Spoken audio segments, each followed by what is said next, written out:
What's going on, guys? This is going to be our summary markets week 71.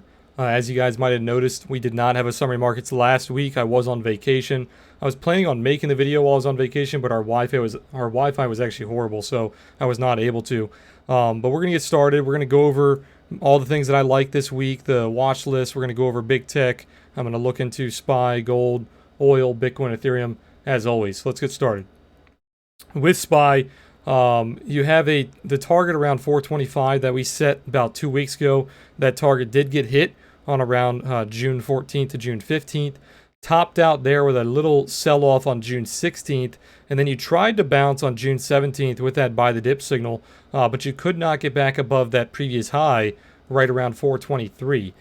So on June 17th, when you had that bounce, but you were not able to break that high, that was kind of a warning that the sellers were still pretty strong. So you would have wanted to wait until the open of June 18th to see kind of where we were headed. If it broke the 423 high, then most likely you were going higher. If it pulled back below 419, most likely you were going lower. Now, you had a lot of stuff happen during that day around June 18th. They were talking a lot about inflation. They were talking a lot about the rates and whatnot. So we had a nasty gap down. So basically, once that gap below 419, you were pretty bearish. You can see the 50-day moving average right around 417.50 was broken, and that's going to be kind of our line in the sand moving forward. So if we go ahead and delete this level right here around 417.50 and then around 419.50, that is going to be the major resistance. And then if we take this level and move it to kind of where that gap is around 422. So if we can get back above 422, that's when the bulls are going to take control again. Not only did you have the talks about inflation and rates, you also had the dividend day on June 18th, which caused it to go down. Typically, dividends are priced in. We had dividends on SPY and I believe Dow Jones. Yeah, Dow Jones as well. So now we're waiting on Russell, which they had dividends a little earlier. So actually, we're not waiting on that. And then Qs, I don't believe we've had dividends on Qs. Okay, so the only one we're waiting on is Qs.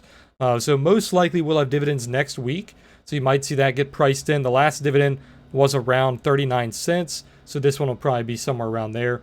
So it's not going to price in too deep. But looking at SPY, we do have a couple of gaps below us that we still want to target. So anywhere from 411 to 410. And then we also have that gap around 400. And then we have a small gap right there below that around 396. So if this does turn into a big pullback, not just a little local pullback, we could see a pretty big drop, which could end up being, let's see, anywhere around 7%. Okay, so that could be a pretty nasty pullback.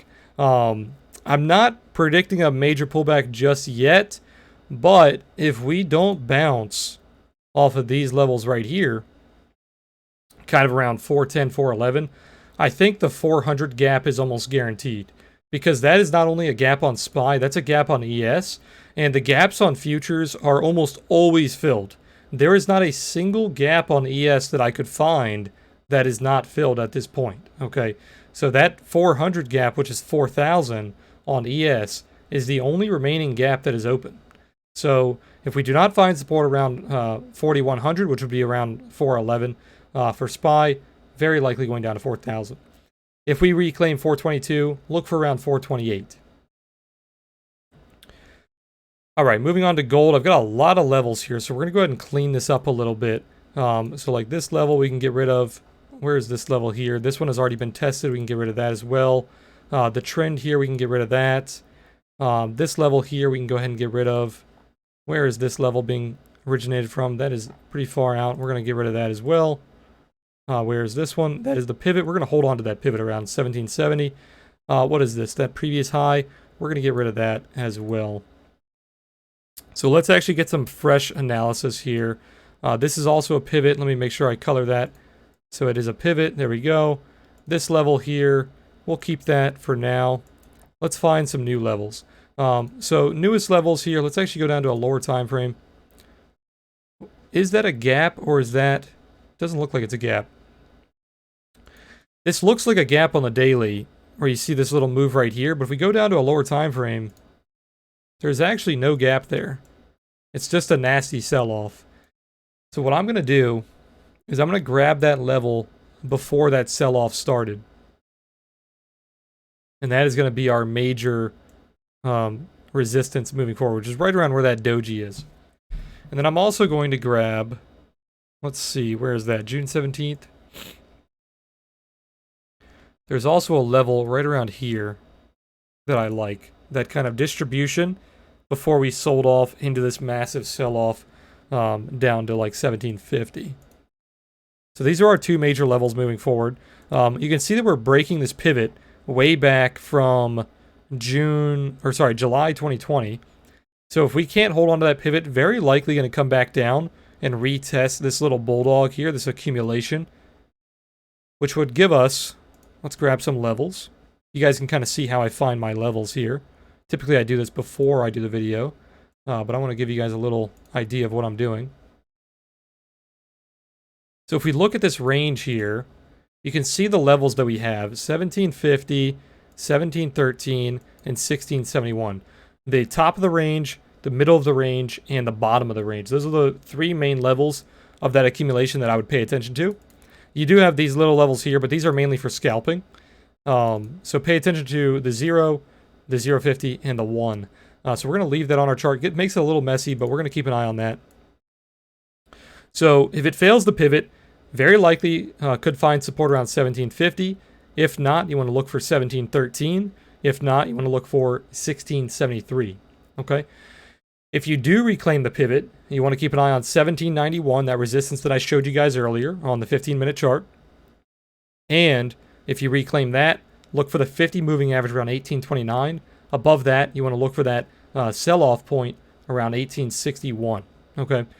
For now, I would probably lean bearish, but you are sitting on support, so you really don't want to be like shorting down here. You don't want to be anticipating much bigger sell-off because it's already sold off so much. If we go from the highs here, it's already sold off about 8%. So you really don't want to be a late shorter, right? Because a relief bounce would destroy your short. So I would either wait for a break of, say, 1750, or wait for a retest of around 1790. And then if that starts to push us lower, then we most likely could go down to around the middle of the range. But shorting right here, just you're shorting support. It'd be very, very difficult. So keep an eye on that. All right, moving on to oil. Continuing our uptrend, nothing has really changed. We broke that 67 area. I told you guys to watch 70, 71 as your upper targets. You hit those targets, and now you're actually finding support on those targets. So if you can stay above this like 71 to 70 area, you should be able to get to 76 to 77. Small resistance around 72.50 where that pivot is, and you can kind of see that's where we're failing. So if we go ahead and grab a level here, and we mark out that pivot, you can kind of see that's exactly where we're failing. And then do we have any weekly pivots up here? Let's see. No weekly pivots until we get all the way up to like 100. So we don't have to worry about that for now. But daily, you definitely want to watch that pivot around 72.50. Break that, very likely going to 76. So if that happens, the energy sector should do well. All right, moving on to Bitcoin. I told you guys there was like a triangle here that was getting ready to break out. It did break out, but then you just kind of went back into a range. So this is not a triangle anymore. This is just turning into a normal accumulation. So if we go ahead and delete this, we can grab the low here, the high there, because you always want to take the high after the low. I can take this high here if you want. You can take the high right there.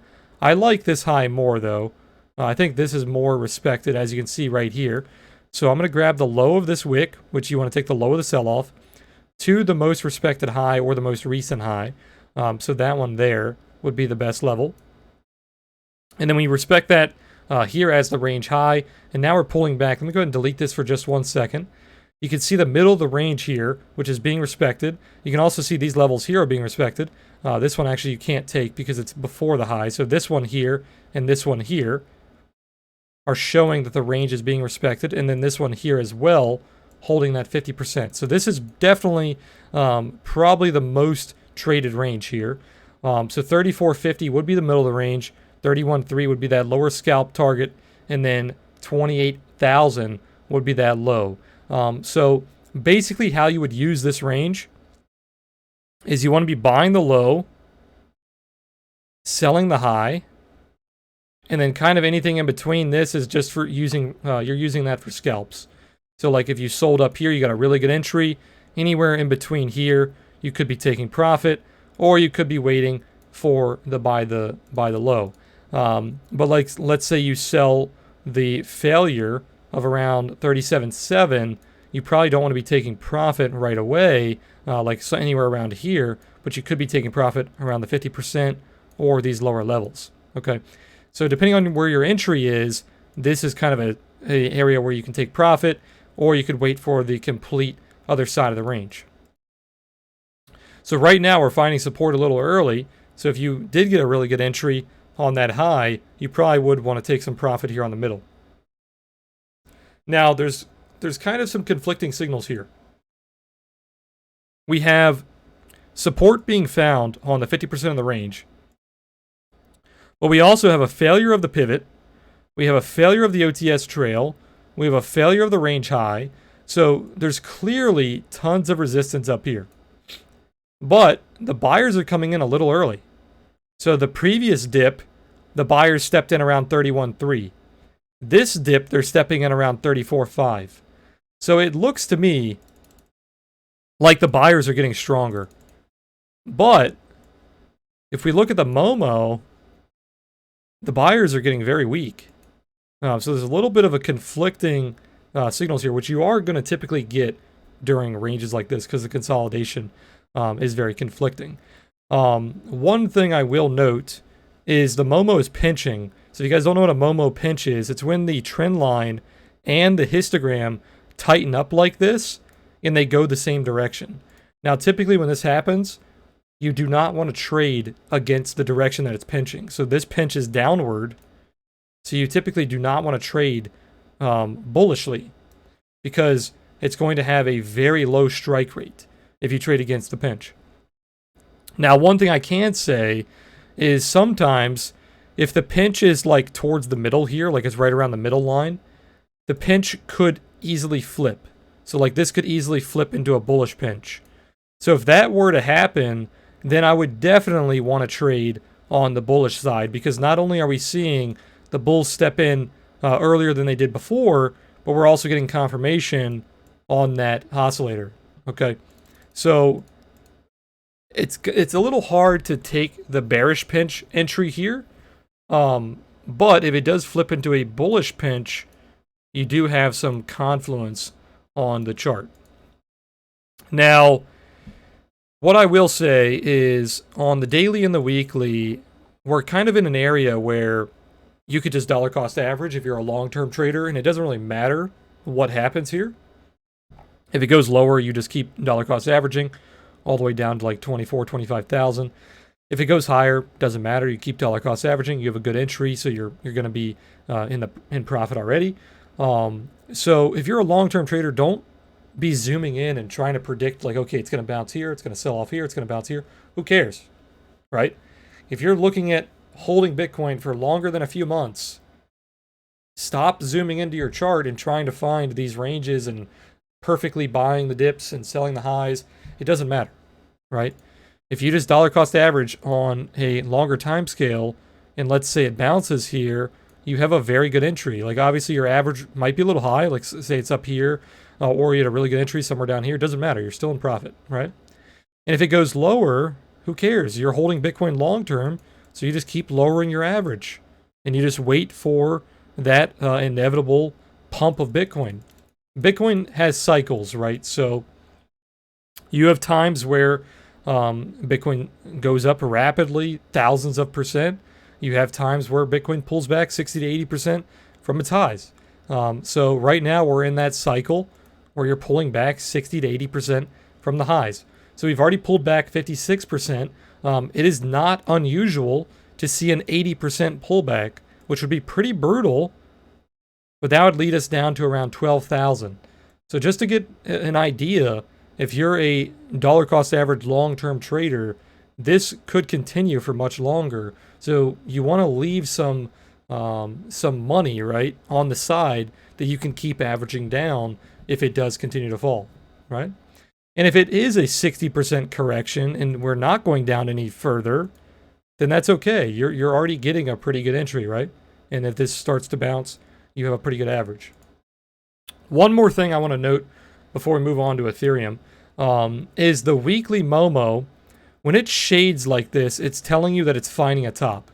It's telling you that the bulls are in control, and it's trying to find a top. It's trying to find an area that it determines as major resistance or a major top.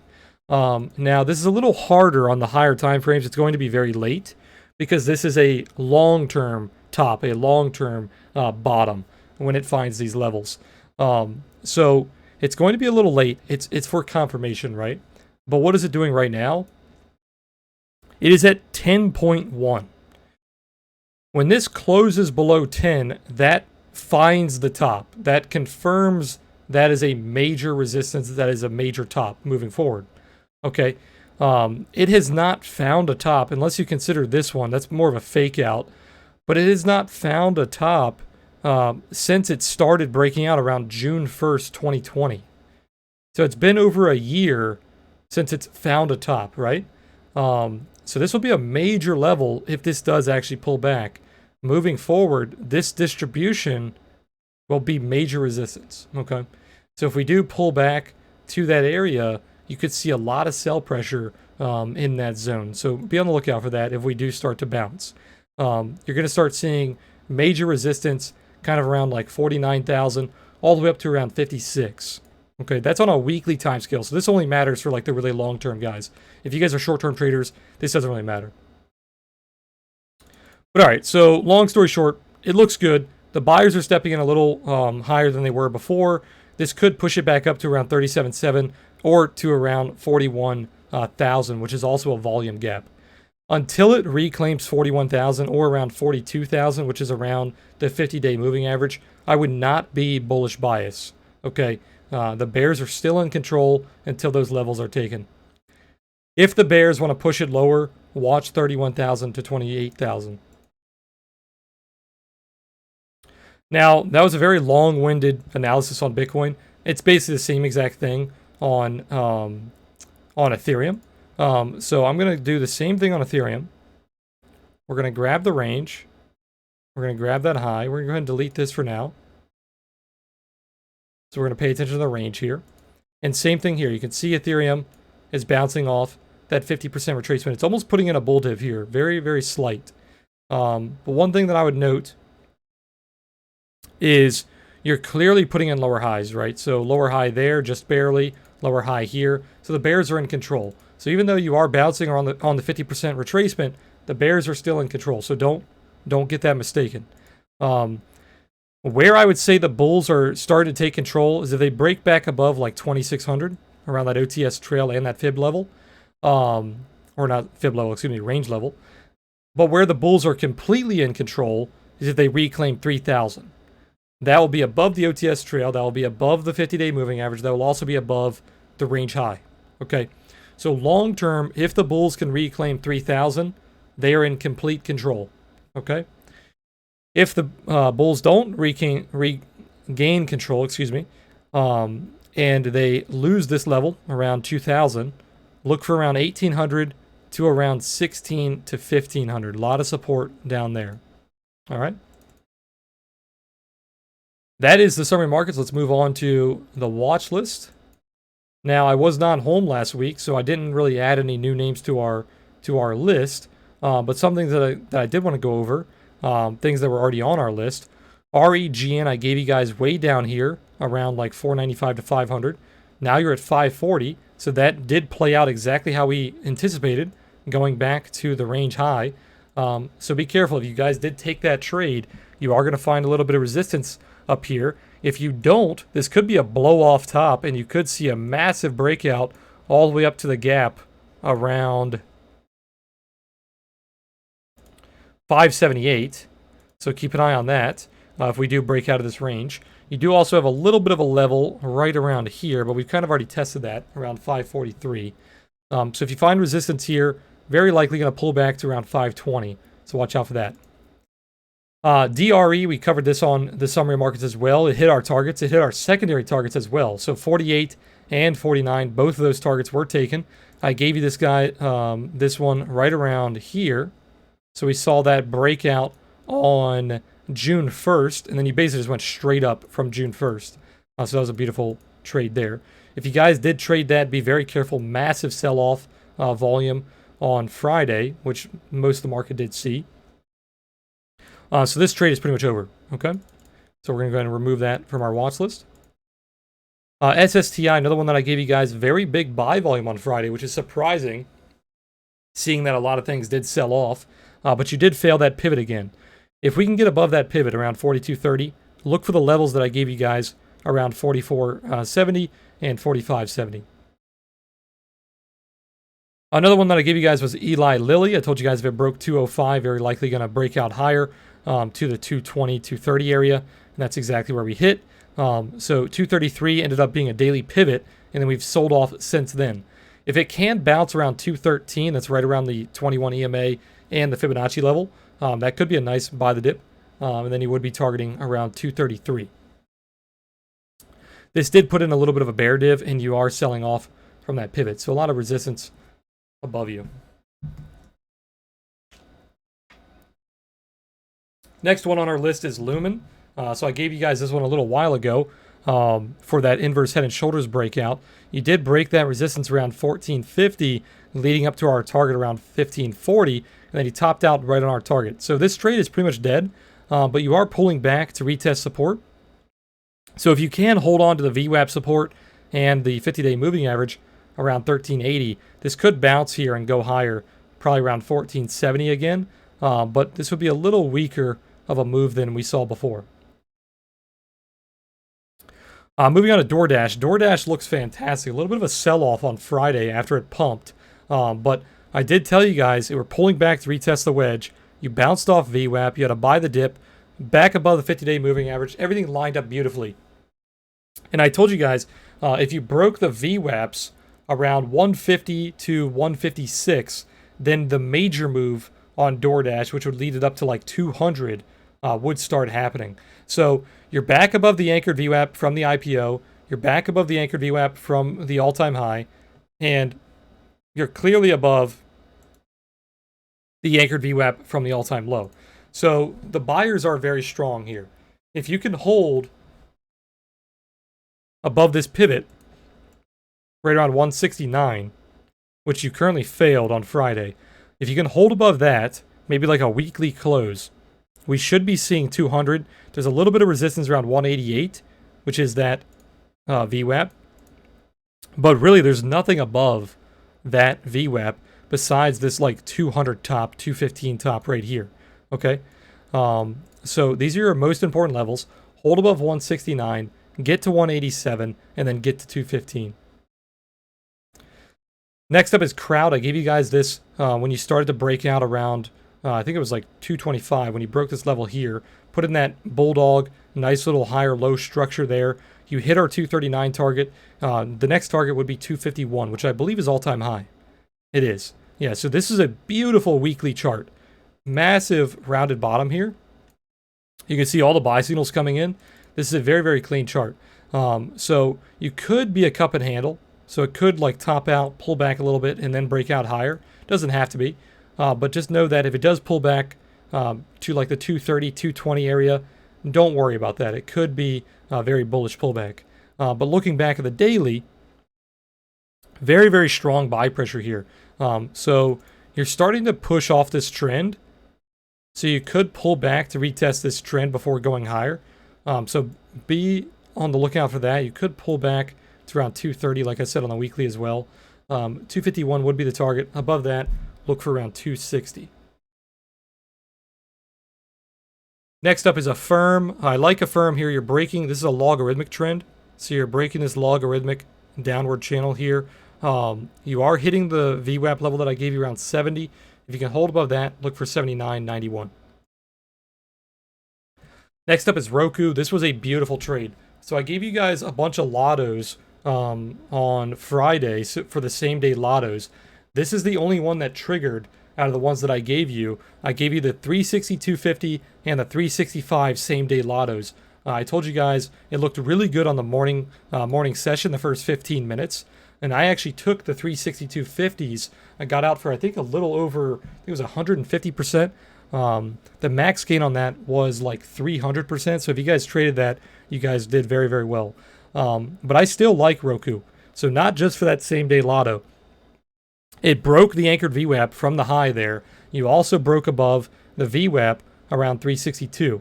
So if you can hold above 362, I think it gets to 393 and then maybe even around 420 to 440. Another one that I really like is Lulu. So you're breaking this long-term trend from the top here. You had a nice little pullback and then popped above it. So if you can stay above like 347, look for around 356, then you probably could get to around like 364. This is played out beautifully. I gave you guys this one on Discord, I think a week or two ago. I told you guys if it broke that daily pivot, held above like 500, 510, you were going to get to 600, 625. So 600, 625, very easily taken, and it looks like it wants to go higher. This is actually very interesting because Bitcoin is still struggling. So Bitcoin is not doing very well. If you guys are not familiar, MicroStrategy deals very heavily in Bitcoin. So typically when Bitcoin does well, so does MicroStrategy. Bitcoin's not doing that well, and MicroStrategy is pumping. It's getting very good volume too. So we just put in a daily pivot around 630, but we're already breaking away from it. So typically, when you see daily pivots like that come in and they're instantly broken, that direction that they're breaking those pivots in is very, very strong. Okay? So instantly breaking that pivot bullishly, it means the buyers are very strong here. If you can stay above 630, very likely getting 700, and you could honestly even pump very heavily to around 8 to 900. There's not a lot of resistance here. But, like I said, it does follow Bitcoin very heavily. So if Bitcoin pulls back or it doesn't see any strength, it's going to be very hard for this to pump. All right, moving on NEO. This has been one of our best trades of the year. I did close this pretty early. I said I was going to get back into it. I missed my entry, went on vacation, yada yada. So I'm not in NEO anymore. But we did close it for over a 20% gain on stocks, on shares. So this break of 41 was the best trigger. We entered way down here for the break of 35 because of my accumulation strategy. I have that in my videos on YouTube if you guys don't know. We had that range low. You reclaim the range low. This was your entry candle. So we entered on that. We got out right around here when it started to fail that 43 area. Now I was looking for a re-entry on the break of that 43 into kind of the 50 zone, but we did miss the re-entry, but this is still very bullish. Look at this uptrend here. Depends on where you take it from, but it is very strong, right? So above the daily pivot, around 44.50, is bullish. Above the daily trend is even more bullish. If we break the daily trend, look for the daily pivot, and then look for the 43 support, has the major support, the range high. If we stay above the trend, I think this very easily gets to 50. Next level would be around 55. Okay. The momentum is weakening. Nasty sell-off on Friday with high volume, so it could pull back. But if this momentum breaks this little downtrend that we're in here, this could definitely go higher. So keep an eye on NEO. Another one of my favorite charts is Snow. I'm breaking a very long-term falling wedge here with a big bull div. This is a weekly setup, I believe. No, it was a daily setup, actually. So daily bull div, daily falling wedge breakout. Reclaim the 50-day, 21 cross the 50, reclaiming the pivot. So any break of like 253 should see you into 280, 290. Not a whole lot of resistance before that. You do have a little bit right around the range low here, around 265. If you break that 265 very easily, getting to 290. Okay.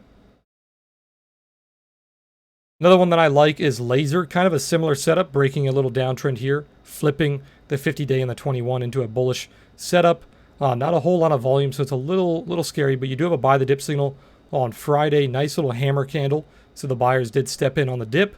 If you can break out of this little downtrend here,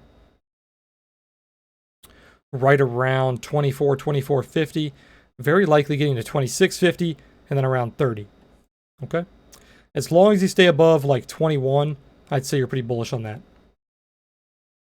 One that I'm still holding, but I probably will not be holding for much longer, is Costco. I really thought this ascending triangle was going to send us higher. It just turned into a very nasty distribution. So this range here, this top actually turned into a range. Let's get rid of that. So if we take this little level right here, take the first sell-off into the first buy, you can kind of have our range there. So if we break the 50% of the range around 380, we lose the 50-day moving average, I'm probably going to get rid of Costco here. One that we took for a short squeeze play that actually was beautiful, but then it pulled back, was INSG. It still looks okay, but if we do pull back to our break even, I'm probably going to close this break even because you're not getting that short squeeze that I wanted to see.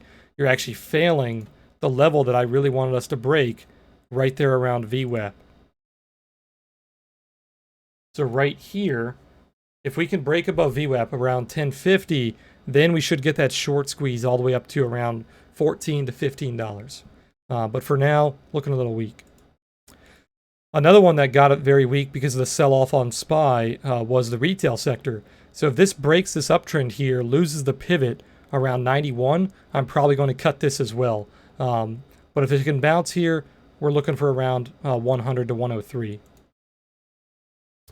Another one that got weak was jets, the airline sector. So you had this bulldog played out almost beautifully to what we were anticipating, but you did fail that pivot. So as soon as it failed that pivot, I did think about getting out. I said, whatever, I'm going to go on vacation. I'll come back. We'll see what it looks like. And then sadly, it just sold off every single day I was on vacation. So it's right around my point where I'm going to exit this. So if this starts going lower, if it loses 25, I'm probably going to cut this for a small loss as well. And that's pretty much it. Silver got a little weak as well, but I'm selling premium on this. I'll probably continue to sell premium on silver, so that's not worrying me too much. My dollar hedge position is doing very, very well. We talked about this in Discord a lot. I told you guys this had a massive daily bull div coming in, so the dollar was very likely going to pump pretty soon. That's exactly what it did. It accumulated for a little bit here, and then it just ripped off that level. And look at where it topped out. It topped out almost exactly to the penny on that daily pivot. Like I always say, the long pivots are like magnets. The longer the pivot, the more of a magnet it is. So that level is just sucking price into it. So until we can break that level, the dollar should be weakening here. All right, this video is getting a little long, so let's hurry this up. I'm going to go over big tech and we're going to call it a video. Sorry for the long-winded analysis, but we did miss last week, so I wanted to catch up on the things that I missed. But let's get started with big tech. So Microsoft, I told you guys that it was very likely going to fill that gap. So you broke 255, you hit the 261 gap target, and now we're selling off a little bit. So if it can pull back below 255, I would be looking for around 250 to 248. If you can break 262 here, let's see where our fib target would be.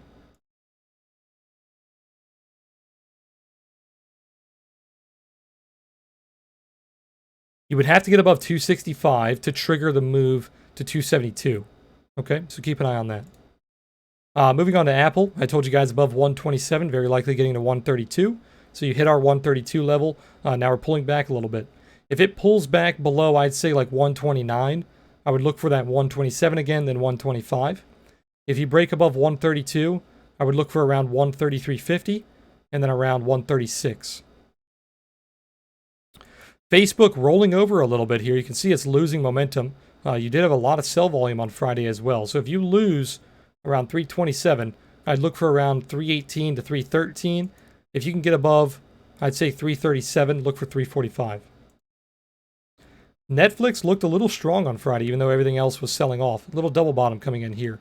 So if you can hold above, I'd say 500, look for 505, 513. Get below 500, look for 486. Moving on to Amazon, it's had a very, very strong week. Broke our 3274 level, hit our 3371 target, hit our 3466 target. So the next target would be around the 3555 high, and then probably around 3600. Okay. If you get below 3450, look for around 3371. Last but not least, Tesla didn't look too weak on Friday. You're actually bouncing off VWAP here. If you could hold above 635, look for around 650 to 666. If it gets below 600, I would be looking for around 565. All right, guys. Sorry for the long analysis, but that is it for this week. Hopefully you guys liked the video. Make sure to hit that like button. Subscribe if you're new here. I will be streaming tomorrow, same time as always, 3 p.m. Eastern. So I'll see you guys then. Peace out.